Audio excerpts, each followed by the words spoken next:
सालाबादप्रमाणे यंदाही कोकण रेल्वेचा गोंधळ सुरूच आहे। कोकण रेल्वेचं वेळापत्रक पुन्हा एकदा कोलमडलेलं आहे।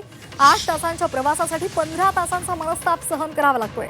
नियमित गाड्यांचं वेळापत्रक कोलमडलेलं आहे। उन्हाळी सुट्टीतील प्रवासाचा बेत आखलेल्या प्रवाशांचे सालाबादप्रमाणे यंदा सुद्धा प्रचंड हाल होत आहेत, कारण कोकण रेल्वेच्या नियमित गाड्यांचं वेळापत्रक पूर्ण कोलमडून गेले।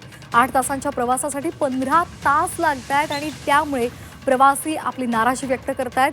प्रवास सुरू होण्याआधी 4 आणि नंतर 5 तास रांगेमध्ये थांबावं लागतंय। रेल्वे प्रशासनाच्या या नियोजन शून्य व्यवस्थापनामुळे दरवर्षी हेच हाल कोकणामधल्या नागरिकांना सहन करावे लागतात आणि त्यांनी तीव्र नाराजी या संदर्भात व्यक्त केली आहे। सीएसएमटी दादरहून कोकणामध्ये जाणाऱ्या तसंच कोकणातून मुंबईकडे येणाऱ्या गाड्या या तब्बल 3 ते 7 तास विलंबानं धावत आहेत।